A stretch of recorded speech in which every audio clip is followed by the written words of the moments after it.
ಶಾಂತಿ. ಮುರಳಿಯ ದಿನಾಂಕ 14/7/2025. ಪ್ರಾತಃ ಮುರಳಿ ಬಾಬ್ದಾದ ಮಧುಬನ. ತಂದೆ ತಿಳಿಸುತ್ತಾರೆ, ಮಧುರ ಮಕ್ಕಳೇ, ದೊಡ್ಡ ದೊಡ್ಡ ಸ್ಥಾನಗಳಲ್ಲಿ ದೊಡ್ಡ ದೊಡ್ಡ ಅಂಗಡಿ ಓಪನ್ ಮಾಡಿ, ಅಂದರೆ ಸೇವಾ ಕೇಂದ್ರ ತೆರೆಯಿರಿ. ಸರ್ವಿಸನ್ನು ವೃದ್ಧಿ ಮಾಡಲು ಪ್ಲ್ಯಾನ್ ಮಾಡಿ, ಮೀಟಿಂಗ್ ಮಾಡಿ, ವಿಚಾರ ನಡೆಸಿರಿ. ಪ್ರಶ್ನೆ: ಸ್ಥೂಲ ವಂಡರ್ಸನ್ನಂತೂ ಎಲ್ಲರೂ ತಿಳಿದುಕೊಂಡಿದ್ದಾರೆ, ಆದರೆ ಎಲ್ಲದಕ್ಕಿಂತ ದೊಡ್ಡ ಅದ್ಭುತ ವಂಡರ್ ಯಾವುದಾಗಿದೆ? ಅದನ್ನು ತಾವು ಮಕ್ಕಳಷ್ಟೇ ತಿಳಿದುಕೊಂಡಿದ್ದೀರಾ?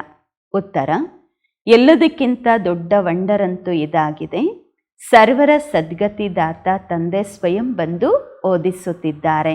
ಈ ಅದ್ಭುತವಾದ ಮಾತನ್ನು ತಿಳಿಸಲು ತಾವು ತಮ್ಮ ತಮ್ಮ ಅಂಗಡಿಗಳು ಅಂದರೆ ಸೇವಾ ಕೇಂದ್ರಗಳ ಆಕರ್ಷಣೆ ಹೆಚ್ಚಿಸಬೇಕು. ಬಹಳ ಆಡಂಬರದಿಂದ ಸೇವೆ ಮಾಡಬೇಕು. ಏಕೆಂದರೆ ಮನುಷ್ಯರು ಶೋ ನೋಡಿ ಬರ್ತಾರೆ, ಆಡಂಬರ ನೋಡಿ ಬರ್ತಾರೆ ಸೆಂಟರ್ಸ್ಗೆ. ಅದಕ್ಕೆ ಸೆಂಟರ್ಸ್ನ ಶೋನು ಸಹ ಹೆಚ್ಚಿಸಬೇಕು. ಅಂದಾಗ ಎಲ್ಲದಕ್ಕಿಂತ ಒಳ್ಳೆಯ ಮತ್ತು ದೊಡ್ಡ ಅಂಗಡಿ ಕ್ಯಾಪಿಟಲಲ್ಲಿ ಇರಬೇಕು. ದೊಡ್ಡ ದೊಡ್ಡ ನಗರಗಳಲ್ಲಿ ದೊಡ್ಡ ದೊಡ್ಡ ಸೇವಾ ಕೇಂದ್ರಗಳು ಇರಬೇಕು. ಎಲ್ಲರೂ ಬಂದು ತಿಳಿದುಕೊಳ್ಳಬೇಕು. ಗೀತೆ: ಸತ್ತರೂ ನಿಮ್ಮ ಮಡಿಲಲ್ಲಿ, ಬದುಕಿದರೂ ನಿಮ್ಮ ಮಡಿಲಲ್ಲಿ ಬಾಬಾ. ಓಂ ಶಾಂತಿ. ಶಿವ ಭಗವಾನು ವಾಚ. ರುದ್ರ ಭಗವಾನು ವಾಚ ಎಂದು ಸಹ ಹೇಳಲಾಗುವುದು, ಏಕೆಂದರೆ ಶಿವಮಾಲೆ ಎಂದು ಗಾಯನವಾಗಿಲ್ಲ. ಮನುಷ್ಯರು ಭಕ್ತಿಯಲ್ಲಿ ಬಹಳ ಮಾಲೆಯನ್ನು ಜಪಿಸುತ್ತಾರೆ. ಅದರ ಹೆಸರೇ ಇಡಲಾಗಿದೆ ರುದ್ರಮಾಲೆ. ಮಾತಂತೂ ಒಂದೇ ಆಗಿದೆ, ಆದರೆ ರೈಟ್ ವೇನಲ್ಲಿ ಶಿವ ತಂದೆ ಓದಿಸುತ್ತಿದ್ದಾರೆ. ಅವರ ಹೆಸರು ಇರಬೇಕು, ಆದರೆ ರುದ್ರಮಾಲೆ ಎಂಬ ಹೆಸರೇ ನಡೆದು ಬಂದಿದೆ. ಅದನ್ನು ಸಹ ತಿಳಿಸಬೇಕು. ಶಿವ ಮತ್ತು ರುದ್ರನಲ್ಲಿ ಯಾವುದೇ ವ್ಯತ್ಯಾಸ ಇಲ್ಲ. ಮಕ್ಕಳ ಬುದ್ಧಿಯಲ್ಲಿದೆ, ನಾವು ಒಳ್ಳೆಯ ರೀತಿ ಪುರುಷಾರ್ಥ ಮಾಡಿ ಬಾಬಾರವರ ಮಾಲೆಯಲ್ಲಿ ಸಮೀಪ ಬರಬೇಕು. ಈ ದೃಷ್ಟಾಂತವನ್ನು ತಿಳಿಸಲಾಗುವುದು. ಹೀಗೆ ಮಕ್ಕಳು ಓಡುತ್ತಾರೆ, ಓಟದಲ್ಲಿ ಗುರುತಿಟ್ಟಿರುತ್ತಾರೆ. ಆ ಗುರುತನ್ನು ಮುಟ್ಟಿ ವಾಪಸ್ ಬಂದು ಟೀಚರ್ ಹತ್ತಿರ ನಿಂತುಕೊಳ್ಳುತ್ತಾರೆ. ತಾವು ಮಕ್ಕಳು ಸಹ ತಿಳಿದುಕೊಂಡಿದ್ದೀರಾ, ನಾವು 84 ಜನ್ಮಗಳ ಚಕ್ರವನ್ನು ಸುತ್ತಿದ್ದೇವೆ. ಈಗ ಮೊಟ್ಟ ಮೊದಲು ಹೋಗಿ ಮಾಲೆಯಲ್ಲಿ ಮಣಿಯಾಗುತ್ತೇವೆ. ಅದಾಗಿದೆ ಹ್ಯೂಮನ್ ಸ್ಟೂಡೆಂಟ್ನ ರೇಸ್, ಮಾನವ ಮಕ್ಕಳ ರೇಸು, ವಿದ್ಯಾರ್ಥಿಗಳ ರೇಸು. ಇದಾಗಿದೆ ಆತ್ಮಿಕ ರೇಸ್. ಅದು ರೇಸು ನೀವು ಮಾಡುವುದಿಲ್ಲ. ಇದಂತೂ ಆತ್ಮಗಳ ಮಾತಾಗಿದೆ. ಆತ್ಮ ವೃದ್ಧ ಮುದುಕ, ಚಿಕ್ಕವರು ದೊಡ್ಡವರು ಆಗುವುದಿಲ್ಲ. ಆತ್ಮ ಅಂತೂ ಒಂದೇ ರೀತಿ ಇರತ್ತೆ. ಆತ್ಮನಿಗೆ ತನ್ನ ತಂದೆಯ ನೆನಪಿರತ್ತೆ, ತಂದೆಯನ್ನು ನೆನಪು ಮಾಡಬೇಕು. ಇದರಲ್ಲಿ ಯಾವ ಕಷ್ಟದ ಮಾತಂತೂ ಇಲ್ಲ. ಬಲೆ ವಿದ್ಯಾಭ್ಯಾಸದಲ್ಲಿ ಡೀಲ ಇರಬಹುದು, ಆದರೆ ಇದರಲ್ಲಿ ಏನು ಕಷ್ಟ ಇದೆ? ಏನೂ ಕಷ್ಟ ಇಲ್ಲ. ಎಲ್ಲ ಆತ್ಮರು ಸಹೋದರರಾಗಿದ್ದೇವೆ. ಆ ರೇಸಲ್ಲಿ ಯುವಕರಷ್ಟೇ ಓಡುತ್ತಾರೆ. ಇಲ್ಲಂತೂ ಆ ಮಾತು ಇಲ್ಲ. ತಾವು ಮಕ್ಕಳ ರೇಸ್ ಆಗಿದೆ ರುದ್ರಮಾಲೆಯಲ್ಲಿ ಮಣಿಯಾಗುವುದು. ಬುದ್ಧಿಯಲ್ಲಿದೆ, ನಾವು ಆತ್ಮಗಳ ವೃಕ್ಷ ಇದಾಗಿದೆ. ಅವರಾಗಿದ್ದಾರೆ ಶಿವ ತಂದೆ. ಎಲ್ಲ ಮನುಷ್ಯ ಮಾತ್ರರ ಮಾಲೆ ರುದ್ರಮಾಲೆ ತಯಾರಾಗಿದೆ. ಈ ರೀತಿಯೆಲ್ಲ ಕೇವಲ 108 ಅಥವಾ 16,108ರ ಮಾಲೆ ಇದೆ ಎಂದಲ್ಲ. ಯಾರೆಲ್ಲ ಮನುಷ್ಯ ಮಾತ್ರರಿದ್ದಾರೆ ಎಲ್ಲರ ಮಾಲೆ ಇದೆ. ಮಕ್ಕಳು ತಿಳಿದುಕೊಂಡಿದ್ದೀರಾ, ನಂಬರ್ ವಾರಾಗಿ ಪ್ರತಿಯೊಬ್ಬರು ತಮ್ಮ ತಮ್ಮ ಧರ್ಮದಲ್ಲಿ ಹೋಗಿ ವಿರಾಜಮಾನರಾಗುತ್ತಾರೆ. ನಂತರ ಕಲ್ಪಕಲ್ಪವು ಅದೇ ಸ್ಥಾನದಲ್ಲಿ ಬರುತ್ತಿರುತ್ತಾರೆ. ಇದು ಸಹ ವಂಡರ್ ಅಲ್ವಾ? ಪ್ರಪಂಚದವರು ಈ ಮಾತುಗಳನ್ನು ತಿಳಿದುಕೊಂಡಿಲ್ಲ. ನಿಮ್ಮಲ್ಲಿಯೂ ಸಹ ಯಾರು ವಿಶಾಲ ಬುದ್ಧಿ ಉಳ್ಳವರಿದ್ದಾರೆ ಅವರು ಈ ಮಾತುಗಳನ್ನು ತಿಳಿದುಕೊಳ್ಳುತ್ತಾರೆ. ಮಕ್ಕಳ ಬುದ್ಧಿಯಲ್ಲಿ ಇದೇ ವಿಚಾರವಿರಬೇಕು, ನಾವು ಎಲ್ಲರಿಗೂ ಮಾರ್ಗ ಹೇಗೆ ತೋರಿಸುವುದು? ಇದಾಗಿದೆ ವಿಷ್ಣುವಿನ ಮಾಲೆ. ಶುರುವಿನಿಂದ ಹಿಡಿದು ಈ ಮನೆತನ ನಡೆದು ಬರುತ್ತೆ. ರಂಬೆ ಕೊಂಬೆಗಳೆಲ್ಲ ಇದೆ ಅಲ್ವಾ? ಅಲ್ಲಿ ಪರಮಧಾಮದಲ್ಲಿ ಚಿಕ್ಕ ಚಿಕ್ಕ ಆತ್ಮರಿರುತ್ತೇವೆ. ಇಲ್ಲಿ ಮನುಷ್ಯರಿದ್ದಾರೆ. ಎಲ್ಲ ಆತ್ಮರು ಅಕ್ಯುರೇಟ್ ಆಗಿ ಅಲ್ಲಿ ನಿಂತಿದ್ದಾರೆ. ವಂಡರ್ಫುಲ್ ಮಾತಾಗಿದೆ. ಮನುಷ್ಯರು ಸ್ಥೂಲ ವಂಡರ್ಸನ್ನು ನೋಡಿದ್ದಾರೆ, ಆದರೆ ಅದಂತೂ ಏನೂ ಇಲ್ಲ. ಇದು ಎಷ್ಟು ಅದ್ಭುತವಾಗಿದೆ. ಸರ್ವರ ಸದ್ಗತಿ ದಾತ ಪರಂಪಿತ ಪರಮಾತ್ಮ ಬಂದು ಓದಿಸುತ್ತಿದ್ದಾರೆ. ನೀವು ಈ ಎಲ್ಲ ಪಾಯಿಂಟ್ಸನ್ನು ಧಾರಣೆ ಮಾಡಿಕೊಳ್ಳಬೇಕು. ಮೂಲ ಮಾತಾಗಿದೆ ಗೀತೆಯ ಭಗವಂತನ ಮಾತು. ಇದರ ಮೇಲೆ ವಿಜಯ ಪಡೆಯಬೇಕು ಅಷ್ಟೇ. ಗೀತೆ ಇರುವುದೇ ಸರ್ವಶಾಸ್ತ್ರಮಯೀ ಶಿರೋಮಣಿ. ಭಗವಂತ ಗಾಯನ ಮಾಡಿದ್ದಾರೆ. ಮೊಟ್ಟ ಮೊದಲು ಈ ಪ್ರಯತ್ನ ಮಾಡಬೇಕು. ಈ ಕಾಲದಲ್ಲಿ ತುಂಬ ಶೋ ಬೇಕು, ಆಡಂಬರ ಬೇಕು. ಯಾವ ಅಂಗಡಿಯಲ್ಲಿ ತುಂಬ ಶೋ ಇರುತ್ತೆ ಅಲ್ಲಿ ಮನುಷ್ಯರು ತುಂಬ ನುಗ್ಗುತ್ತಿರ್ತಾರೆ, ಅಲ್ಲೇ ಹೋಗ್ತಾರೆ ಖರೀದಿ ಮಾಡಲಿಕ್ಕೆ. ತಿಳ್ಕೊಳ್ತಾರೆ ಇಲ್ಲಿ ಒಳ್ಳೆ ಮಾಲಿದೆ ಎಂದು. ಮಕ್ಕಳು ಭಯ ಪಡ್ತಾರೆ. ಅಷ್ಟು ದೊಡ್ಡ ದೊಡ್ಡ ಸೆಂಟರ್ಸ್ ಓಪನ್ ಮಾಡಿದ್ರೆ 1 ಲಕ್ಷ 2 ಲಕ್ಷ ಬಾಡಿಗೆ ಕೊಡಬೇಕು, ಆಗ ಚೆನ್ನಾಗಿರೋ ಮನೆ ಸಿಗತ್ತೆ. ಜಾಸ್ತಿ ಬಾಡಿಗೆ ಕೊಟ್ಟರೆ ಅಷ್ಟೇ ಒಳ್ಳೆ ಮನೆ ಸಿಗತ್ತೆ ಅಂತ ಅಂದ್ಕೊಳ್ತಾರೆ. ಒಂದೇ ರಾಯಲ್ ದೊಡ್ಡ ಅಂಗಡಿ ಇರಬೇಕು, ದೊಡ್ಡ ಅಂಗಡಿ ದೊಡ್ಡ ದೊಡ್ಡ ನಗರಗಳಲ್ಲಿ ಇರಬೇಕು, ತುಂಬ ಶೋ ಇರಬೇಕು ಸೆಂಟರ್ಸು, ಆಗಲೇ ಬರ್ತಾರೆ ಎಲ್ಲರೂ. ನಿಮ್ಮ ಎಲ್ಲದಕ್ಕಿಂತ ದೊಡ್ಡ ಅಂಗಡಿ ಕ್ಯಾಪಿಟಲಲ್ಲಿ ಓಪನ್ ಮಾಡಬೇಕು ಸೆಂಟರು. ತಾವು ಮಕ್ಕಳು ವಿಚಾರ ಸಾಗರ ಮಂಥನ ಮಾಡಬೇಕು, ಹೇಗೆ ಸರ್ವಿಸ್ ವೃದ್ಧಿ ಮಾಡುವುದು ಎಂದು. ದೊಡ್ಡ ಅಂಗಡಿ ಇದ್ದರೆ ದೊಡ್ಡ ದೊಡ್ಡ ವ್ಯಕ್ತಿಗಳು ಬರುತ್ತಾರೆ. ದೊಡ್ಡ ವ್ಯಕ್ತಿಗಳ ಕೂಗು ತಕ್ಷಣ ಹರಡುತ್ತೆ. ಮೊಟ್ಟ ಮೊದಲು ಈ ಪ್ರಯತ್ನ ಮಾಡಬೇಕು. ಸರ್ವಿಸ್ಗಾಗಿ ದೊಡ್ಡ ದೊಡ್ಡ ಸ್ಥಾನ ಆ ರೀತಿ ಮಾಡಬೇಕು. ದೊಡ್ಡ ದೊಡ್ಡ ಮನುಷ್ಯರು ಬಂದು ನೋಡಿ ಆಶ್ಚರ್ಯ ಪಡಬೇಕು. ಮತ್ತು ಅಲ್ಲಿ ತಿಳಿಸುವಂತಹವರು ಸಹ ಫಸ್ಟ್ ಕ್ಲಾಸ್ ಆಗಿರಬೇಕು. ಯಾರೋ ಒಬ್ಬರು ಹಗುರವಾಗಿರುವ BK ತಿಳಿಸಿದ್ರೆ ತಿಳ್ಕೊಳ್ತಾರೆ ಭವಿಷ್ಯ ಎಲ್ಲ BKಸು ಹೀಗೆ ಇರ್ಬೋದೆಂದು. ಅಂತಿಂಥವ್ರು ಏನು ಗೊತ್ತಿಲ್ಲ ಹಾಗೆ ಹೀಗೆ ಹೇಳಿದ್ರು ಅಂದರೆ ಅಂದ್ಕೊಳ್ತಾರೆ ಎಲ್ಲ ಬ್ರಹ್ಮಕುಮಾರೀಸು ಹೀಗೆ ಇದ್ದಾರೆ ಎಂದು. ಅದಕ್ಕೆ ಅಂಗಡಿಯಲ್ಲಿ ಸೇಲ್ಸ್ಮ್ಯಾನು ಸಹ ಒಳ್ಳೆ ಫಸ್ಟ್ ಕ್ಲಾಸ್ ಇರಬೇಕು. ಜ್ಞಾನ ರತ್ನಗಳನ್ನು ಸೇಲ್ ಮಾಡಬೇಕು ಅಂದರೆ ತಿಳಿಸುವವರು ಕೂಡ ಹಾಗೇ ಇರಬೇಕು ಫಸ್ಟ್ ಕ್ಲಾಸ್ ಆಗಿ. ಇದು ಸಹ ವ್ಯಾಪಾರ ಅಲ್ವಾ? ತಂದೆ ಹೇಳ್ತಾರೆ ಸಾಹಸ ಮಕ್ಕಳದಾದರೆ ಸಹಯೋಗ ಬಾಬರವರದು. ಅವಿನಾಶಿ ಧನವಂತೂ ಯಾವ ಕೆಲಸಕ್ಕೂ ಬರುವುದಿಲ್ಲ. ನಾವಂತೂ ನಮ್ಮ ಅವಿನಾಶಿ ಸಂಪಾದನೆ ಮಾಡಿಕೊಳ್ಳುತ್ತೇವೆ. ಇದರಲ್ಲಿ ಅನೇಕರ ಕಲ್ಯಾಣವಾಗುವುದು. ಹೇಗೆ ಬ್ರಹ್ಮ ಬಾಬರವರು ಮಾಡಿದ್ರು. ನಂತರ ಏನು ಹಸುವಿನಿಂದ ಏನಾದರೂ ಸತ್ರ ಬಾಬಾ ಎಲ್ಲ ಕೊಟ್ಟು ಬಿಟ್ರಲ್ವಾ? ಮತ್ತು ಹಸುವಿನ ಯಾರೆಲ್ಲ ಸಮರ್ಪಣೆ ಮಾಡಿದ್ರು ಬಾಬಾನ ಕಾರ್ಯದಲ್ಲಿ, ಅವರೇನು ಹಸುವಿನಿಂದ ಸತ್ರ ಇಲ್ಲ. ನೀವು ತಿಂತೀರಾ, ಇವರು ತಿಂತಾರೆ, ಎಲ್ಲರ ಕಲ್ಯಾಣ ಆಗತ್ತೆ. ಇಲ್ಲಿ ಏನೂ ಊಟ ತಿಂಡಿ ಇರಲಿಕ್ಕೆಲ್ಲ ಸಿಗತ್ತೆ, ಬೇರೆ ಎಲ್ಲೂ ಈ ರೀತಿ ಸಿಗೋದಿಲ್ಲ.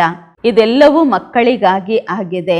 ಮಕ್ಕಳು ತಮ್ಮ ರಾಜ್ಯವನ್ನು ಸ್ಥಾಪನೆ ಮಾಡಬೇಕು. ಇದರಲ್ಲಿ ತುಂಬ ದೊಡ್ಡ ವಿಶಾಲ ಬುದ್ಧಿ ಬೇಕು. ಕ್ಯಾಪಿಟಲಲ್ಲಿ ಹೆಸರು ಮಾಡಿದ್ದೀರಾ ಅಂದರೆ ಎಲ್ಲರೂ ತಿಳ್ಕೊಂಬಿಡ್ತಾರೆ. ದೊಡ್ಡ ದೊಡ್ಡ ನಗರಗಳಲ್ಲಿ ಒಳ್ಳೆ ಹೆಸರು ಬಂತು ಅಂದರೆ ಎಲ್ಲರೂ ಅರ್ಥ ಮಾಡ್ಕೊಳ್ತಾರೆ. ಹೇಳ್ತಾರೆ ಇವರಂತೂ ಸತ್ಯ ಹೇಳ್ತಾರೆ. ವಿಶ್ವಕ್ಕೆ ಮಾಲೀಕರಂತೂ ಭಗವಂತನೇ ಮಾಡುತ್ತಾರೆ. ಮನುಷ್ಯರು ಮನುಷ್ಯರನ್ನ ವಿಶ್ವಕ್ಕೆ ಮಾಲೀಕರನ್ನಾಗಿ ಮಾಡುವುದಿಲ್ಲ. ಬಾಬಾರವರು ಸರ್ವಿಸ್ನ ವೃದ್ಧಿಗಾಗಿ ಸಲಹೆ ಕೊಡುತ್ತಿರುತ್ತಾರೆ. ಸರ್ವಿಸ್ನ ವೃದ್ಧಿಯು ಯಾವಾಗತ್ತೆ? ಯಾವಾಗ ಮಕ್ಕಳ ಬುದ್ಧಿ ವಿಶಾಲವಾಗಿರುತ್ತೆ, ವಿಶಾಲ ಹೃದಯದವರಾಗಿರುತ್ತೀರಾ. ಏನೆಲ್ಲ ಕಾರ್ಯ ಮಾಡುತ್ತೀರಾ ವಿಶಾಲ ಹೃದಯದಿಂದ ಮಾಡಿ. ಯಾವುದೇ ಶುಭ ಕಾರ್ಯವನ್ನು ತನ್ನಷ್ಟಕ್ಕೆ ತಾನೇ ಮಾಡಬೇಕು, ಆಗ ತುಂಬ ಒಳ್ಳೆಯದಾಗತ್ತೆ. ಹೇಳಿ ಕೇಳಿ ಮಾಡಿಸ್ಕೊಳ್ಳೋದಲ್ಲ. ಬಾಬಾ ಹೇಳ್ತಾರೆ ಯಾವುದೇ ಶುಭ ಕಾರ್ಯ ನೀವೇ ಮಾಡಿ, ತುಂಬ ಒಳ್ಳೆಯದು. ಹೇಳಲಾಗತ್ತಲ್ವ, ನೀವೇ ಮಾಡಿದ್ರೆ ನಿಮಗೆ ನೀವೇ ಅರ್ಥ ಮಾಡಿಕೊಂಡು ಬಾಬರವರ ಕಾರ್ಯದಲ್ಲಿ ಸಹಯೋಗ ಕೊಟ್ಟರೆ ದೇವತೆಗಳು, ಹೇಳಿದಾಗ ಮಾಡಿದ್ರೆ ಮನುಷ್ಯರು, ಹೇಳದ ಮೇಲೂ ಮಾಡಲಿಲ್ಲ ಅಂದರೆ ಡ್ಯಾಶ್ ಶೂದ್ರರಂತಾದರೂ ಹಾಕ್ಕೊಳ್ಳಿ, ಏನಾದರೂ ಬರ್ಕೊಳ್ಳಿ. ಹೇಳಿದ್ರೂ ಸೇವೆ ಮಾಡಲ್ಲ ಅಂತಂದರೆ ನಿಮಗೆ ನೀವೇ ಬರ್ಕೊಳ್ಳಿ ಅಂತಾರೆ. ಬಾಬಾ ಡ್ಯಾಶ್ ಬಿಟ್ಟಿದ್ದಾರಲ್ಲಿ. ಬಾಬರವರಂತೂ ದಾತ. ಬಾಬರವರು ಯಾರಿಗೂ ಹೇಳಲ್ಲ ಇದನ್ನು ಮಾಡಿ ಅದನ್ನು ಮಾಡಿ ಅಂತ. ನೀವೇ ಅರ್ಥ ಮಾಡಿಕೊಂಡು ಮಾಡಬೇಕು. ಹೇಳಕ್ಕೆ ಮುಂಚೆ ಮಾಡಿದ್ರೆ ದೇವತೆಗಳು, ಹೇಳದ ಮೇಲೆ ಮಾಡಿದ್ರೆ ಮನುಷ್ಯರು, ಹೇಳಿದ್ರೂ ಮಾಡದೇ ಇದ್ದರೆ ಡ್ಯಾಶ್. ಈ ಕಾರ್ಯದಲ್ಲಿ ಅಷ್ಟು ತೊಡಗಿಸಿ ಇಷ್ಟು ತೊಡಗಿಸಿ ಅದು ಮಾಡಿ ಇದು ಮಾಡಿ ಬಾಬಾ ಹೇಳಲ್ಲ. ಬಾಬಾ ಹೇಳ್ತಾರೆ ದೊಡ್ಡ ದೊಡ್ಡ ರಾಜರ ಕೈ ಯಾವತ್ತೂ ಬಂದಿರೋದಿಲ್ಲ, ಅವರೇನಾದರೂ ಕೊಡ್ತಾನೇ ಇರ್ತಾರೆ. ರಾಜರು ಸದಾ ದಾತರಾಗಿರ್ತಾರೆ. ಬಾಬಾ ಸಲಹೆ ಕೊಡ್ತಾರೆ, ಏನೇನು ಮಾಡಬೇಕು ಹೋಗಿ ಎಂದು. ಎಚ್ಚರಿಕೆಯು ಬಹಳ ಇರಬೇಕು. ಮಾಯೆಯ ಮೇಲೆ ವಿಜಯ ಪಡೆಯಬೇಕು. ಬಹಳ ಶ್ರೇಷ್ಠ ಪದವಿ ಇದಾಗಿದೆ. ಅಂತಿಮದಲ್ಲಿ ಫಲಿತಾಂಶ ಬರುತ್ತೆ. ಮತ್ತು ಯಾರು ಬಹಳ ಅಂಕಗಳಿಂದ ಪಾಸ್ ಆಗ್ತಾರೆ ಅವರಿಗೆ ಖುಷಿನೂ ಆಗತ್ತೆ. ಅಂತಿಮದಲ್ಲಿ ಸಾಕ್ಷಾತ್ಕಾರ ಎಲ್ಲರಿಗೂ ಆಗತ್ತೆ ಅಲ್ವಾ? ಆದರೆ ಆ ಸಮಯದಲ್ಲಿ ಏನು ಮಾಡ್ತೀರಾ? ಈಗ ಮಾಡಲಿಲ್ಲ ಅಂದರೆ ಅಂತಿಮದಲ್ಲಿ ಸಾಕ್ಷಾತ್ಕಾರ ಆದಮೇಲೆ ಮಾಡಲಿಕ್ಕೆ ಟೈಮ್ ಇರುವುದಿಲ್ಲ. ಅದೃಷ್ಟದಲ್ಲಿ ಏನಿರುತ್ತದೆ ಸಿಗುತ್ತೆ ಅಂತ ಅಂದ್ಕೊಳ್ತಾರೆ. ಪುರುಷಾರ್ಥದ ಮಾತು ಬೇರೆ. ಲಾಸ್ಟಲ್ಲಿ ಸಾಕ್ಷಾತ್ಕಾರ ಆದರೂ ಏನೂ ಮಾಡಲಿಕ್ಕಾಗಲ್ಲ, ಅದೃಷ್ಟ ಅಷ್ಟೇ. ಆಗ ತಂದೆ ಮಕ್ಕಳಿಗೆ ತಿಳಿಸುತ್ತಾರೆ, ಮಕ್ಕಳೇ ವಿಶಾಲ ಬುದ್ಧಿ ಉಳ್ಳವರಾಗಿರಿ. ಈಗ ನೀವು ಧರ್ಮಾತ್ಮಗಳಾಗುತ್ತೀರಾ. ಪ್ರಪಂಚದಲ್ಲಿ ಧರ್ಮಾತ್ಮಗಳಂತೂ ಬಹಳ ಜನ ಇದ್ದೋಗಿದ್ದಾರೆ ಅಲ್ವಾ? ಬಹಳ ಅವ್ರದ್ದು ಹೆಸರಾಗತ್ತೆ. ಇಂಥವರು ಬಹಳ ಧರ್ಮಾತ್ಮ ಇದ್ದರು. ಕೆಲವ್ರಂತೂ ಹಣ ತುಂಬ ಒಟ್ಟುಗೂಡಿಸ್ಕೊಳ್ತಾರೆ. ಅಚಾನಕ್ಕಾಗಿ ಶರೀರ ಬಿಡ್ತಾರೆ ಮತ್ತು ಟ್ರಸ್ಟಿ ಆಗ್ತಾರೆ. ಆ ಹಣಕ್ಕೆ ಬೇರೆಯವರು ಟ್ರಸ್ಟಿ ಆಗ್ತಾರೆ, ಸಂಭಾಲನೆ ಮಾಡ್ತಾರೆ, ದಾನ ಮಾಡ್ತಾರೆ. ಕೆಲವು ಮಕ್ಕಳು ಅಯೋಗ್ಯರಾಗಿರ್ತಾರಲ್ವ, ಆವಾಗ ಟ್ರಸ್ಟಿ ಮಾಡ್ತಾರೆ. ಈ ಸಮಯದಲ್ಲಂತೂ ಇರೋದೇ ಪಾಪಾತ್ಮಗಳ ಪ್ರಪಂಚ. ದೊಡ್ಡ ದೊಡ್ಡ ಗುರುಗಳಿಗೆ ದಾನ ಮಾಡುತ್ತಾರೆ. ಹೇಗೆ ಕಾಶ್ಮೀರದ ಮಹಾರಾಜ ಇದ್ದರು, ಆರ್ಯ ಸಮಾಜದವರಿಗೆ ಎಲ್ಲ ವಿಲ್ ಮಾಡಿ ಹೋದರು. ಎಲ್ಲ ವಿಲ್ ಮಾಡಿ ಹೋಗಿದ್ರಲ್ಲ, ಎಲ್ಲ ಆರ್ಯ ಸಮಾಜದವರಿಗೆ ಸಿಕ್ತು. ಅವರ ಧರ್ಮ ವೃದ್ಧಿ ಆಯಿತು. ಈಗ ನೀವೇನು ಮಾಡಬೇಕು? ಯಾವ ಧರ್ಮವನ್ನು ವೃದ್ಧಿ ಮಾಡಬೇಕು? ಆದಿ ಸನಾತನ ದೇವಿ ದೇವತಾ ಧರ್ಮ. ಇದು ಸಹ ಯಾರಿಗೂ ಗೊತ್ತಿಲ್ಲ. ಈಗ ನೀವು ಪುನಃ ಸ್ಥಾಪನೆ ಮಾಡುತ್ತಿದ್ದೀರಾ. ಬ್ರಹ್ಮರವರ ಮೂಲಕ ಸ್ಥಾಪನೆ. ಈಗ ಮಕ್ಕಳು ಒಬ್ಬ ತಂದೆಯ ನೆನಪಿನಲ್ಲಿ ಇರಬೇಕು. ತಾವು ನೆನಪಿನ ಬಲದಿಂದಲೇ ಪೂರ್ತಿ ಸೃಷ್ಟಿಯನ್ನು ಪವಿತ್ರ ಮಾಡುತ್ತೀರಾ. ಏಕೆಂದರೆ ನಿಮಗಾಗಿ ಪವಿತ್ರ ಸೃಷ್ಟಿ ಬೇಕು. ಇದಕ್ಕೆ ಬೆಂಕಿ ಬೀಳುವುದರಿಂದ ಪವಿತ್ರ ಆಗುವುದು. ಕೆಟ್ಟ ವಸ್ತುಗಳನ್ನೇ ಬೆಂಕಿಯಲ್ಲಿ ಹಾಕ್ತಾರಲ್ವ, ಪವಿತ್ರ ಮಾಡ್ತಾರಲ್ವ. ಇದರಲ್ಲಿ ಎಲ್ಲ ಅಪವಿತ್ರ ವಸ್ತುಗಳು ಬೀಳತ್ತೆ, ಒಳ್ಳೆಯದಾಗಿ ತಯಾರಾಗತ್ತೆ. ನಿಮಗೆ ಗೊತ್ತು, ಇದು ಬಹಳ ಚೀಚಿ ತಮೋ ಪ್ರಧಾನ ಪ್ರಪಂಚವಾಗಿದೆ. ನಂತರ ಸತೋ ಪ್ರಧಾನವಾಗುವುದು. ಇದು ಜ್ಞಾನ ಯಜ್ಞವಾಗಿದೆ. ತಾವು ಬ್ರಾಹ್ಮಣರಾಗಿದ್ದೀರಾ, ಇದನ್ನು ತಾವು ತಿಳಿದುಕೊಂಡಿದ್ದೀರಾ. ಶಾಸ್ತ್ರಗಳಲ್ಲಿ ಅನೇಕ ಮಾತುಗಳನ್ನು ಬರೆದಿದ್ದಾರೆ. ಯಜ್ಞದಲ್ಲಿ ದಕ್ಷ ಪ್ರಜಾಪಿತನ ಹೆಸರನ್ನು ತೋರಿಸಿದ್ದಾರೆ. ಮತ್ತೆ ರುದ್ರಜ್ಞಾನ ಯಜ್ಞ ಎಲ್ಲಿ ಹೋಯಿತು? ಇದಕ್ಕಾಗಿ ಏನೆಲ್ಲ ಕಥೆಗಳನ್ನು ಕುಳಿತು ಬರೆದಿದ್ದಾರೆ.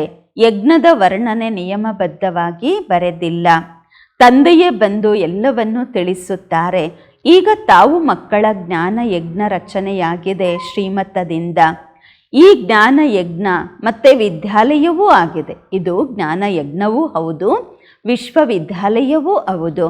ಜ್ಞಾನ ಮತ್ತು ಯಜ್ಞ ಎರಡು ಅಕ್ಷರ ಬೇರೆ ಬೇರೆ. ಯಜ್ಞದಲ್ಲಿ ಆಹುತಿ ಹಾಕಲಾಗುವುದು. ಜ್ಞಾನಸಾಗರ ತಂದೆಯೇ ಬಂದು ಯಜ್ಞ ರಚಿಸುತ್ತಾರೆ. ಇದು ಬಹಳ ದೊಡ್ಡ ಯಜ್ಞವಾಗಿದೆ. ಇದರಲ್ಲಿ ಪೂರ್ತಿ ಹಳೆಯ ಪ್ರಪಂಚ ಸ್ವಾಹ ಆಗಲಿದೆ. ಅಂದಾಗ ಮಕ್ಕಳು ತಾವು ಸರ್ವಿಸ್ನ ಪ್ಲ್ಯಾನ್ ಮಾಡಬೇಕು. ಬಲೆ ಹಳ್ಳಿಗಳಲ್ಲಿಯೂ ಸಹ ಸರ್ವಿಸ್ ಮಾಡಿ. ನಿಮಗೆ ತುಂಬ ಜನ ಹೇಳ್ತಾರೆ ಬಡವರಿಗೆ ಈ ಜ್ಞಾನ ಕೊಡಬೇಕು ಅಂತ ಹೇಳಿಬಿಟ್ಟು ಕೇವಲ ಸಲಹೆ ಕೊಡ್ತಾರೆ, ಸ್ವಯಂ ಕೆಲಸ ಮಾಡೋದಿಲ್ಲ. ತುಂಬ ಜನ ಹೇಳ್ತಾರೆ ಅಲ್ಲಿ ಮಾಡಿ ಇಲ್ಲಿ ಮಾಡಿ ಹಾಗೆ ಮಾಡಿ ಹೀಗೆ ಮಾಡಿ ಅಂತ, ಆದರೆ ಸ್ವಯಂ ಮಾಡೋದಿಲ್ಲ.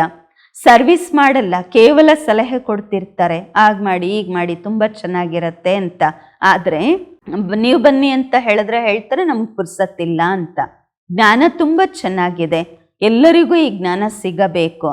ತಮ್ಮನ್ನು ತಾವು ದೊಡ್ಡ ವ್ಯಕ್ತಿ ಅಂದ್ಕೊಳ್ತಾರೆ, ನಿಮ್ಮನ್ನು ಚಿಕ್ಕ ವ್ಯಕ್ತಿಗಳು ಅಂತ ತಿಳ್ಕೊಳ್ತಾರೆ. ಬಹಳ ಖಬರ್ದಾರ್ ಇರಬೇಕು, ಎಚ್ಚರಿಕೆಯಿಂದ ಇರಬೇಕು ಅಂತಾರೆ ಬಾಬಾ. ಆ ವಿದ್ಯಾಭ್ಯಾಸದ ಜೊತೆಗೆ ಈ ವಿದ್ಯಾಭ್ಯಾಸವು ಸಿಗುವುದು. ವಿದ್ಯಾಭ್ಯಾಸದಿಂದ ಮಾತನಾಡುವ ಬುದ್ಧಿವಂತಿಕೆ ಬರುತ್ತದೆ, ಮ್ಯಾನರ್ಸು ಚೆನ್ನಾಗಾಗತ್ತೆ. ಅವಿದ್ಯಾವಂತರು ಹೇಗೆ ಬುದ್ಧಿಗಳಾಗಿರ್ತಾರೆ, ಹೇಗೆ ಮಾತಾಡಬೇಕು ಆ ಬುದ್ಧಿವಂತಿಕೆ ಇರೋದಿಲ್ಲ. ದೊಡ್ಡ ವ್ಯಕ್ತಿಗಳಿಗೆ ಸದಾ ನೀವು ಅಂತ ಹೇಳಿ ಮಾತಾಡಬೇಕು. ನೀನು ನಾನು ಅದು ಮಾತಾಡಬಾರ್ದು, ನೀವು ತಾವು ಅಂತ ಮಾತಾಡಬೇಕು. ಇಲ್ಲಂತೂ ಕೆಲವರು ಯಾವ ರೀತಿ ಇದ್ದಾರೆ ಅಂದರೆ ಪತಿಯನ್ನು ಕೂಡ ನೀನು ನೀನು ಅಂತ ಹೇಳ್ತಾರೆ. ತಾವು ಎಂಬ ಅಕ್ಷರ ರಾಯಲ್ ಆಗಿ ಇದೆ. ದೊಡ್ಡ ವ್ಯಕ್ತಿಗಳಿಗೆ ನೀವು ಅಥವಾ ತಾವು ಅಂತ ಹೇಳಬೇಕು. ಬಾಬಾ ಮೊಟ್ಟ ಮೊದಲು ಸಲಹೆ ಕೊಡ್ತಾರೆ, ದೆಹಲಿ ಏನು ಪರಿಸ್ಥಾನ ಆಗಿತ್ತು, ಮತ್ತೆ ಇದು ಫರಿಷ್ಠಾನ ಆಗಬೇಕಾಗಿದೆ. ದೆಹಲಿಯಲ್ಲಿ ಎಲ್ಲರಿಗೂ ಸಂದೇಶ ಕೊಡಬೇಕು, ಅಡ್ವರ್ಟೈಸ್ ತುಂಬ ಚೆನ್ನಾಗಿ ಮಾಡಬೇಕು, ಪ್ರಚಾರ ತುಂಬ ಚೆನ್ನಾಗಿ ಮಾಡಬೇಕು, ಟಾಪಿಕ್ಸ್ ಬಗ್ಗೆಯೂ ತಿಳಿಸುತ್ತಿರಬೇಕು, ಟಾಪಿಕ್ಸ್ನ ಲಿಸ್ಟ್ ಮಾಡಬೇಕು, ನಂತರ ಬರೀತಾ ಹೋಗಿ ವಿಶ್ವದಲ್ಲಿ ಶಾಂತಿ ಹೇಗೆ ಸ್ಥಾಪನೆಯಾಗತ್ತೆ ಎಂಬುದನ್ನು ಬಂದು ತಿಳಿದುಕೊಳ್ಳಿ. 21 ಜನ್ಮಗಳಿಗಾಗಿ ನಿರೋಗಿ ಹೇಗೆ ಆಗಬಹುದು ಬಂದು ತಿಳಿದುಕೊಳ್ಳಿ. ಈ ರೀತಿ ಖುಷಿಯ ಮಾತುಗಳನ್ನು ಬರೆಯಿರಿ. 21 ಜನ್ಮಗಳಿಗಾಗಿ ನಿರೋಗಿ, ಸತ್ಯಯುಗಿ ಡಬಲ್ ಕಿರೀಟಧಾರಿಗಳಾಗಿರಿ, ಬಂದು ಇಲ್ಲಿ ಜ್ಞಾನ ತಿಳಿದುಕೊಳ್ಳಿ ಅಂತ ಬರೆಯಿರಿ. ಸತ್ಯಯುಗಿ ಎಂಬ ಅಕ್ಷರ ಎಲ್ಲದರಲ್ಲೂ ಬರೆಯಿರಿ. ಸುಂದರ ಸುಂದರ ಅಕ್ಷರಗಳಿದ್ದಾಗ ಮನುಷ್ಯರು ನೋಡಿ ಖುಷಿ ಪಡುತ್ತಾರೆ. ಮನೆಯಲ್ಲಿಯೂ ಈ ರೀತಿ ಬೋರ್ಡ್ ಚಿತ್ರಗಳನ್ನು ಹಾಕಿರಬೇಕು.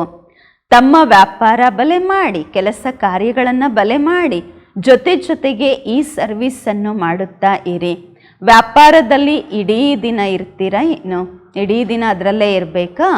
ಮೇಲೆ ಮತ್ತೆ ಸಂಭಾಲನೆ ಮಾಡಬೇಕಾಗತ್ತೆ. ಮೇಲ್ಮೇಲೆ ಕೇವಲ ಸಂಭಾಲನೆ ಮಾಡಬೇಕು, ದೇಖ್ಭಾಲ್ ಮಾಡಬೇಕು. ಬಾಕಿ ಕೆಲಸ ಅಸಿಸ್ಟೆಂಟ್ ಮ್ಯಾನೇಜರ್ ನಡೆಸ್ಕೊಂಡು ಹೋಗ್ತಾರೆ. ಕೆಲವು ಸೇಟ್ ಇರ್ತಾರೆ, ಫ್ರಾಂಕ್ ದಿಲ್ ಇರ್ತಾರೆ, ವಿಶಾಲ ಹೃದಯದವರು ಇರ್ತಾರೆ. ಅಸಿಸ್ಟೆಂಟ್ಗೆ ಒಳ್ಳೆ ಸ್ಯಾಲ್ರಿ ಕೊಟ್ಟು ಗದ್ದಿಯ ಮೇಲೆ ಕೂರಿಸ್ಬಿಡ್ತಾರೆ. ಇಲ್ಲಂತೂ ಬೇಹದ್ದಿನ ಸರ್ವಿಸ್ ಆಗಿದೆ, ಬಾಕಿ ಎಲ್ಲ ಹದ್ದಿನ ಸರ್ವೀಸು. ಈ ಬೇಹದ್ದಿನ ಸರ್ವೀಸಲ್ಲಿ ಎಷ್ಟು ವಿಶಾಲ ಬುದ್ಧಿ ಇರಬೇಕು. ನಾವು ವಿಶ್ವದ ಮೇಲೆ ವಿಜಯ ಪಡೆಯುತ್ತಿದ್ದೇವೆ, ಮೃತ್ಯುವಿನ ಮೇಲೆ ವಿಜಯ ಪಡೆದು ಅಮರರಾಗುತ್ತೇವೆ. ಈ ರೀತಿ ಬರವಣಿಗೆಯನ್ನು ನೋಡಿ ಜನ ಬರುತ್ತಾರೆ, ತಿಳಿದುಕೊಳ್ಳುವ ಪ್ರಯತ್ನ ಪಡುತ್ತಾರೆ. ಅಮರ ಲೋಕಕ್ಕೆ ಮಾಲೀಕರು ತಾವು ಹೇಗೆ ಆಗಬಹುದು ಎಂಬುದನ್ನು ಬಂದು ತಿಳಿದುಕೊಳ್ಳಿ. ಬಹಳ ಟಾಪಿಕ್ಸು ಇದೆ, ತಯಾರು ಮಾಡಬಹುದು. ತಾವು ಯಾರಿಗೆ ಬೇಕಾದರೂ ವಿಶ್ವಕ್ಕೆ ಮಾಲೀಕರನ್ನಾಗಿ ಮಾಡಬಹುದು. ಅಲ್ಲಿ ದುಃಖದ ಹೆಸರು ಗುರುತು ಇರುವುದಿಲ್ಲ. ತಾವು ಮಕ್ಕಳಿಗೆ ಎಷ್ಟು ಖುಷಿಯಾಗಬೇಕು. ಬಾಬಾ ನಮ್ಮನ್ನು ಪುನಃ ಏನು ಮಾಡಲಿಕ್ಕೆ ಬಂದಿದ್ದಾರೆ? ಮಕ್ಕಳು ತಿಳ್ಕೊಂಡಿದ್ದೀರಾ, ಹಳೆಯ ಸೃಷ್ಟಿಯಿಂದ ಹೊಸದು ಆಗಬೇಕು. ಮೃತ್ಯುವು ಸನ್ಮುಖದಲ್ಲಿ ನಿಂತಿದೆ, ನೋಡ್ತೀರಾ, ಯುದ್ಧ ಆಗ್ತಿರತ್ತೆ. ದೊಡ್ಡ ಯುದ್ಧ ಆಯಿತೆಂದರೆ ಆಟವೇ ಸಮಾಪ್ತಿಯಾಗುವುದು. ತಾವಂತೂ ಒಳ್ಳೆಯ ರೀತಿ ತಿಳಿದುಕೊಂಡಿದ್ದೀರಾ. ತಂದೆ ಬಹಳ ಪ್ರೀತಿಯಿಂದ ಹೇಳುತ್ತಾರೆ, ಮಧುರ ಮಕ್ಕಳೇ, ವಿಶ್ವದ ರಾಜ್ಯ ಭಾಗ್ಯ ನಿಮಗಾಗಿ ಇದೆ. ನೀವು ವಿಶ್ವಕ್ಕೆ ಮಾಲೀಕರಾಗಿದ್ದೀರಿ. ಭಾರತದಲ್ಲಿ ನೀವು ಅಪಾರ ಸುಖವನ್ನು ನೋಡಿದ್ದೀರಾ. ಅಲ್ಲಿ ರಾವಣ ರಾಜ್ಯ ಇರುವುದಿಲ್ಲ ಅಂದಾಗ ಎಷ್ಟು ಖುಷಿಯಾಗಬೇಕು. ತಾವು ಮಕ್ಕಳು ಪರಸ್ಪರದಲ್ಲಿ ಸೇರಿ ವಿಚಾರ ಸಾಗರ ಮಂಥನ ಮಾಡಿ, ಸರ್ವಿಸ್ನ ಪ್ಲ್ಯಾನ್ ಮಾಡಿ ಪತ್ರಿಕೆಗಳಲ್ಲೂ ಹಾಕಬೇಕು. ದೆಹಲಿಯಲ್ಲಿ ಏರೋಪ್ಲೇನಿಂದ ಪ್ಯಾಂಪ್ಲೆಂಟ್ಸನ್ನು ಬೀಳಿಸಬೇಕು, ನಿಮಂತ್ರಣ ಕೊಡಬೇಕು. ಖರ್ಚೇನೋ ಸ್ವಲ್ಪ ಆಗತ್ತೆ, ಸ್ವಲ್ಪ ಖರ್ಚಾದರೂ ಪರವಾಗಿಲ್ಲ ಮಾಡಿ ಅಂತಾರೆ ಬಾಬಾ. ದೊಡ್ಡ ಆಫೀಸರ್ಸು ತಿಳ್ಕೊಂಬಿಟ್ರು ಅಂದರೆ ಫ್ರೀಯಾಗೂ ಮಾಡಿಕೊಡ್ತಾರೆ. ಪ್ಯಾಂಪ್ಲೆಂಟ್ಸ್ ಪ್ರಿಂಟಿಂಗು ಅದೆಲ್ಲ ಫ್ರೀಯಾಗೂ ಸೇವೆ ಆಗಿಬಿಡತ್ತೆ, ಖರ್ಚಾದರೂ ಪರವಾಗಿಲ್ಲ ಅಂತಾರೆ ಬಾಬರವರು. ತುಂಬ ಖರ್ಚೇನಾಗೋದಿಲ್ಲ, ಮಾಡಿ. ಯಾರಾದರೂ ದೊಡ್ಡ ದೊಡ್ಡ ಆಫೀಸರ್ಸು ತಿಳ್ಕೊಂಬಿಟ್ರೆ ಸಹಯೋಗ ಕೊಡ್ತಾರೆ. ಬಾಬಾ ಸಲಹೆ ಕೊಡ್ತಾರೆ. ಹೇಗೆ ಕಲ್ಕತ್ತಾ ಇದೆ, ಅಲ್ಲಿ ಚೌರಂಗಿಯಲ್ಲಿ ಫಸ್ಟ್ ಕ್ಲಾಸ್ ಒಬ್ಬರದೇ ದೊಡ್ಡ ಅಂಗಡಿ ಇದೆ, ರಾಯಲ್ ಆಗಿದೆ. ಗ್ರಾಹಕರು ತುಂಬ ಜನ ಬರ್ತಾರೆ. ಮೆಡ್ರಾಸು, ಬಾಂಬೆ, ದೊಡ್ಡ ದೊಡ್ಡ ನಗರಗಳಲ್ಲಿ ದೊಡ್ಡ ದೊಡ್ಡ ಅಂಗಡಿಗಳಿವೆ. ಬಾಬಾ ಬಿಸ್ನೆಸ್ ಮ್ಯಾನು ಆಗಿದ್ರು ಅಲ್ವಾ. ನಿಮ್ಮಿಂದ ಕಕ್ಪನ್ ನಯ ಪೈಸೆಯನ್ನು ತಗೊಳ್ತಾರೆ. ಎಕ್ಸ್ಚೇಂಜಲ್ಲಿ ಏನು ಕೊಡ್ತಾರೆ ನೋಡಿ, 5 ಪೈಸೆಗಳನ್ನು ತಗೊಳ್ತಾರೆ, ಮತ್ತು ರಿಟರ್ನಲ್ಲಿ ಎಷ್ಟೆಲ್ಲ ಕೊಡ್ತಾರೆ. ಅದಕ್ಕಾಗಿ ಗಾಯನವಿದೆ, ಭಗವಂತ ದಯಾಹೃದಯಿ ಎಂದು. ಕವಡೆಗಳಿಂದ ವಜ್ರದ ಸಮಾನ ಮಾಡುವವರು, ಮನುಷ್ಯರನ್ನ ದೇವತೆಗಳನ್ನಾಗಿ ಮಾಡುವವರು. ಬಲಿಹಾರಿ ಒಬ್ಬ ತಂದೆಯದಾಗಿದೆ. ತಂದೆ ಇಲ್ಲವೆಂದರೆ ನಿಮ್ಮ ಮಹಿಮೆಯೇನಾಗ್ತಿತ್ತು? ತಾವು ಮಕ್ಕಳಿಗೆ ಬಹಳ ನಶೆ ಇರಬೇಕು. ಭಗವಂತ ನಮಗೆ ಓದಿಸುತ್ತಿದ್ದಾರೆ. ಮುಖ್ಯ ಗುರಿಯಾಗಿದೆ ನರನಿಂದ ನಾರಾಯಣ ಆಗುವಂತಹ ಲಕ್ಷ್ಯ ಸನ್ಮುಖದಲ್ಲಿ ನಿಂತಿದೆ. ಮೊಟ್ಟ ಮೊದಲು ಮುಖ್ಯ ಗುರಿ ಉದ್ದೇಶ ನರನಿಂದ ನಾರಾಯಣ ಆಗುವಂಥದ್ದು ಸನ್ಮುಖದಲ್ಲಿ ನಿಂತಿದೆ. ಮೊಟ್ಟ ಮೊದಲು ಯಾರು ಅವ್ಯಭಿಚಾರಿ ಭಕ್ತಿ ಪ್ರಾರಂಭ ಮಾಡಿದ್ದರೋ ಅವರೇ ಬಂದು ಶ್ರೇಷ್ಠ ಪದವಿಯನ್ನ ಪಡೆಯುವ ಪುರುಷಾರ್ಥ ಮಾಡುತ್ತಾರೆ. ಬಾಬಾ ಎಷ್ಟು ಒಳ್ಳೊಳ್ಳೆಯ ಪಾಯಿಂಟ್ಸನ್ನು ತಿಳಿಸುತ್ತಾರೆ. ತಾವು ಮಕ್ಕಳು ಮರೆಯುತ್ತೀರಾ? ಆದ್ದರಿಂದಲೇ ತಂದೆ ಹೇಳುತ್ತಾರೆ, ಪಾಯಿಂಟ್ಸನ್ನು ಬರೆದುಕೊಳ್ಳಿ, ಟಾಪಿಕ್ಸನ್ನು ಬರೀತಾ ಇರಿ ಎಂದು. ಡಾಕ್ಟರ್ಸು ಸಹ ಪುಸ್ತಕಗಳನ್ನು ಓದುತ್ತಾರೆ. ನೀವಂತೂ ಮಾಸ್ಟರ್ ಆತ್ಮಿಕ ಸರ್ಜನ್ ಆಗಿದ್ದೀರಾ. ನಿಮಗೆ ಕಲಿಸಲಾಗತ್ತೆ ಆತ್ಮನಿಗೆ ಹೇಗೆ ಇಂಜೆಕ್ಷನ್ ಕೊಡಬೇಕೆಂದು. ಇದಾಗಿದೆ ಜ್ಞಾನದ ಇಂಜೆಕ್ಷನ್. ಇದರಲ್ಲಿ ಸೂಜಿ ಏನೂ ಇಲ್ಲ, ಸಿರಿಂಜ್ ಏನೂ ಇಲ್ಲ. ಬಾಬಾ ಅವಿನಾಶಿ ಸರ್ಜನ್ ಆಗಿದ್ದಾರೆ. ಆತ್ಮಗಳಿಗೆ ಓದಿಸುತ್ತಿದ್ದಾರೆ. ಆತ್ಮರೇ ಅಪವಿತ್ರರಾಗಿದ್ದೀರಾ. ಇದಂತೂ ಬಹಳ ಈಸಿ. ಈ ಜ್ಞಾನ ತಿಳ್ಕೊಳ್ಳೋದು ತುಂಬ ಸಹಜ. ತಂದೆ ನಮಗೆ ವಿಶ್ವಕ್ಕೆ ಮಾಲೀಕರಾಗುವ ಜ್ಞಾನ ತಿಳಿಸುತ್ತಿದ್ದಾರೆ. ಆ ತಂದೆಯನ್ನೇ ನಾವು ನೆನಪು ಮಾಡುವುದಿಲ್ಲ. ವಿಶ್ವಕ್ಕೆ ಮಾಲೀಕರನ್ನಾಗಿ ಮಾಡುವ ತಂದೆಯನ್ನೇ ನೆನಪು ಮಾಡುವುದಿಲ್ಲ. ಮಾಯೆಯ ಅಪೋಸಿಷನ್ ಬಹಳ ಇದೆ. ಆದ್ದರಿಂದ ತಂದೆ ಹೇಳುತ್ತಾರೆ, ಮಕ್ಕಳೇ ಚಾರ್ಟ್ ಇಡಿ, ಸರ್ವಿಸ್ನ ವಿಚಾರ ಮಾಡಿ, ಆಗ ಬಹಳ ಖುಷಿ ಇರುವುದು. ಕೆಲವರು ಎಷ್ಟು ಚೆನ್ನಾಗಿ ಮುರುಳಿ ಹೇಳ್ತಾರೆ, ನುಡಿಸ್ತಾರೆ, ಆದರೆ ಯೋಗ ಇರುವುದಿಲ್ಲ. ತಂದೆಯ ಜೊತೆ ಸತ್ಯವಂತರಾಗಿರುವುದು ಬಹಳ ಕಷ್ಟ.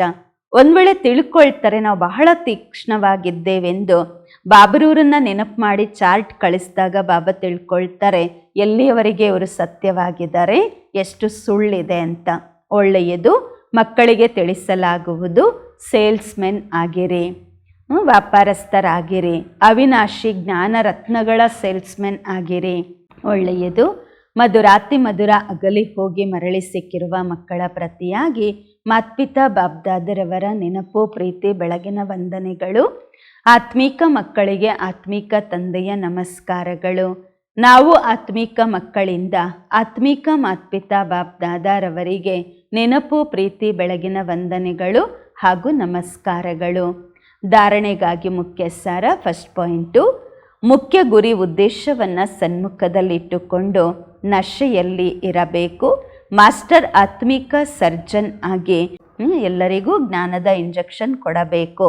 ಸರ್ವಿಸ್ನ ಜೊತೆ ಜೊತೆ ನೆನಪಿನ ಚಾರ್ಟ್ ಇಡಬೇಕು, ಆಗ ಖುಷಿ ಇರುವುದು. ಎರಡನೇ ಪಾಯಿಂಟು, ಮಾತನಾಡುವ ಮ್ಯಾನರ್ಸು ಚೆನ್ನಾಗಿಟ್ಟುಕೊಳ್ಳಬೇಕು. ತಾವು ಎಂದು ಹೇಳುತ್ತಾ ಮಾತನಾಡಬೇಕು. ಪ್ರತಿ ಕಾರ್ಯವನ್ನ ವಿಶಾಲ ಹೃದಯದವರಾಗಿ ಮಾಡಬೇಕು.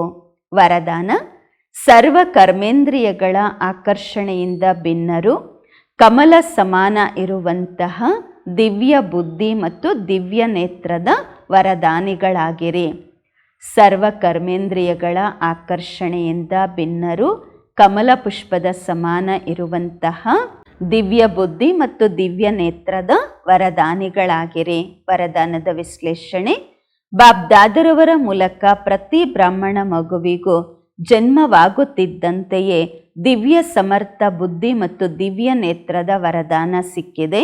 ಯಾವ ಮಕ್ಕಳು ತಮ್ಮ ಜನ್ಮದಿನದ ಈ ಉಡುಗೊರೆಯನ್ನ ಸದಾ ಯಥಾರ್ಥವಾಗಿ ಉಪಯೋಗಿಸುತ್ತಾರೆ ಅವರು ಕಮಲ ಪುಷ್ಪದ ಸಮಾನ ಶ್ರೇಷ್ಠ ಸ್ಥಿತಿಯ ಆಸನದಲ್ಲಿ ಸ್ಥಿತರಾಗಿ ಇರುತ್ತಾರೆ. ಯಾವುದೇ ಪ್ರಕಾರದ ಆಕರ್ಷಣೆ, ದೇಹದ ಸಂಬಂಧ, ದೇಹದ ಪದಾರ್ಥ ಮತ್ತು ಯಾವುದೇ ಕರ್ಮೇಂದ್ರಿಯ ಅವರನ್ನು ಆಕರ್ಷಿತ ಮಾಡಲು ಸಾಧ್ಯವಿಲ್ಲ. ಅವರು ಸರ್ವ ಆಕರ್ಷಣೆಗಳಿಂದ ಭಿನ್ನರು, ಸದಾ ಹರ್ಷಿತರಾಗಿ ಇರುತ್ತಾರೆ. ಅವರು ಸ್ವಯಂವನ್ನು ಕಲಿಯುಗಿ ಪತಿತ ವಿಕಾರಿ ಆಕರ್ಷಣೆಗಳಿಂದ ಭಿನ್ನ ಮಾಡಿಕೊಂಡಿರುವ ಅನುಭವ ಮಾಡುತ್ತಾರೆ. ಸ್ಲೋಗನ್: ಯಾವಾಗ ಎಲ್ಲಿಯೂ ಆಸಕ್ತಿ ಇರುವುದಿಲ್ಲ ಆಗ ಶಕ್ತಿ ಸ್ವರೂಪ ಪ್ರತ್ಯಕ್ಷವಾಗುತ್ತೀರಾ. ಯಾವಾಗ ಎಲ್ಲಿಯೂ ಸಹ ಆಸಕ್ತಿ ಇರುವುದಿಲ್ಲ ಆಗ ಶಕ್ತಿ ಸ್ವರೂಪರಾಗಿ ಪ್ರತ್ಯಕ್ಷವಾಗುತ್ತೀರಾ. ಅವ್ಯಕ್ತ ಇಶಾರೆ: ಸಂಕಲ್ಪಗಳ ಶಕ್ತಿಯನ್ನು ಜಮಾ ಮಾಡಿಕೊಂಡು ಶ್ರೇಷ್ಠ ಸೇವೆಗೆ ನಿಮಿತ್ತರಾಗಿರಿ. ನಿಮ್ಮ ಶ್ರೇಷ್ಠ ಸಂಕಲ್ಪದ ಮೂಲಕ ಅನ್ಯ ಆತ್ಮರ ವ್ಯರ್ಥ ಸಂಕಲ್ಪಗಳು, ವಿಕಲ್ಪಗಳು ಹರಿಯುತ್ತಿರುವ ಬಾಡ್ ಪ್ರವಾಹದಿಂದ ತಮ್ಮ ಶಕ್ತಿಯಿಂದ ಅಲ್ಪ ಸಮಯದಲ್ಲಿ ಭಿನ್ನ ಮಾಡಿ ತೋರಿಸಬೇಕು. ವ್ಯರ್ಥ ಸಂಕಲ್ಪಗಳು ಶುದ್ಧ ಸಂಕಲ್ಪಗಳಲ್ಲಿ ಪರಿವರ್ತನೆ ಮಾಡಿಕೊಳ್ಳಿ. ವ್ಯರ್ಥ ಸಂಕಲ್ಪಗಳನ್ನು ಶುದ್ಧ ಸಂಕಲ್ಪಗಳಲ್ಲಿ ಪರಿವರ್ತನೆ ಮಾಡಿಕೊಳ್ಳಿ. ಒಂದು ಸ್ಥಾನದಲ್ಲಿದ್ದರೂ ಸಹ ಅನೇಕ ಆತ್ಮರ ಮೇಲೆ ನಿಮ್ಮ ಶ್ರೇಷ್ಠ ಸಂಕಲ್ಪ ದಿವ್ಯ ದೃಷ್ಟಿಯ ಪ್ರಭಾವ ಬೀಳಬೇಕು. ಓಂ ಶಾಂತಿ.